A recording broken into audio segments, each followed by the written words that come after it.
संत सेवालाल तांडा समृद्धी योजनेची बैठक नंदुरबार जिल्हाधिकारी डॉक्टर मिताली शेट्टी यांच्या अध्यक्षतेखाली संपन्न।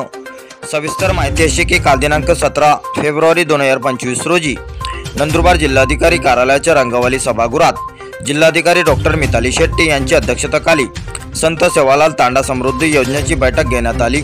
बंजारा समाजाच्या विकासासाठी 15 ग्रामपंचायती स्वतंत्र केल्या जाणार आहे।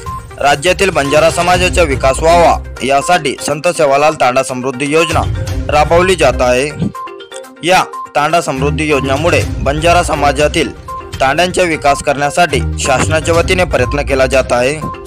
यासाठी नंदुरबार जिल्ह्याचे जिल्हाधिकारी डॉक्टर मिताली शेट्टी यांच्या अध्यक्षतेखाली बैठक संपन्न झाली असून जिल्ह्यातील 15 ग्रामपंचायती स्वतंत्र होणार असून या ग्रामपंचायतीमुळे बंजारा समाजाचे तांड्यांचा विकास होणार असून यासाठी शासनाकडून देखील निधी दिला जाणार आहे। याची सुरुवात नंदुरबार जिल्ह्यापासून होणार असल्याची माहिती नंदुरबार जिल्हाधिकारी डॉक्टर मिताली शेट्टी यांनी दिली आहे। यावेळी नंदुरबार जिल्हा परिषदेचे मुख्य कार्यकारी अधिकारी एम सावंत कुमार, नंदुरबार जिल्हा परिषदेचे ग्रामपंचायत विभागाचे उपमुख्य कार्यकारी अधिकारी उदय कुसुरकर तसेच जिल्ह्यातील सर्व तहसीलदार, सर्व पंचायत समितीचे गटविकास अधिकारी यांच्यासह संत सेवालाल महाराज बंजारा तांडा समृद्धी योजनेचे राज्यस्तरीय सदस्य श्रावण चव्हाण, जिल्हास्तरीय अशासकीय सदस्य प्रेमसिंग चव्हाण, भावेश पवार, रणजित चव्हाण, शिवाजी चव्हाण, युवराज चव्हाण, रामसिंग राठोड, जितेंद्र पवार, किसन पवार, देवा चव्हाण आदि उपस्थित होते। संत सेवालाल महाराज बंजारा लमाण तांडा समृद्धी योजनेची जिल्हास्तरीय बैठक झाली। त्या बैठकीचे अध्यक्ष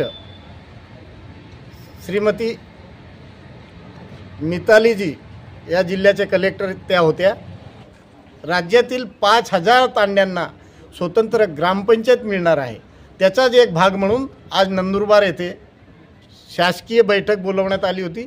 त्या बैठकीमध्ये जिल्हास्तरीय अशासकीय सदस्य आणि मी स्वतः राज्यस्तरीय कमिटीवर असल्या कारणाने मी त्या ठिकाणी होतो। अगदी खेळीमेळीच्या वातावरणात ती पहिली बैठक पार पडली आणि एक कालबद्ध कार्यक्रम या ठिकाणी कलेक्टर आणि सीओ साहेबांनी अधिकाऱ्यांना आणि कर्मचाऱ्यांना दिला आहे।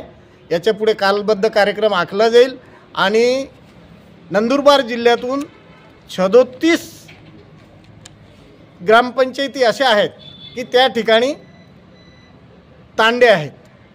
त्या 37 ग्रामपंचायतींमधून आज मितीला 700 पेक्षा जास्त लोकसंख्या असणाऱ्या नंदुरबार तालुक्यामध्ये 11 ग्रामपंचायती आहेत।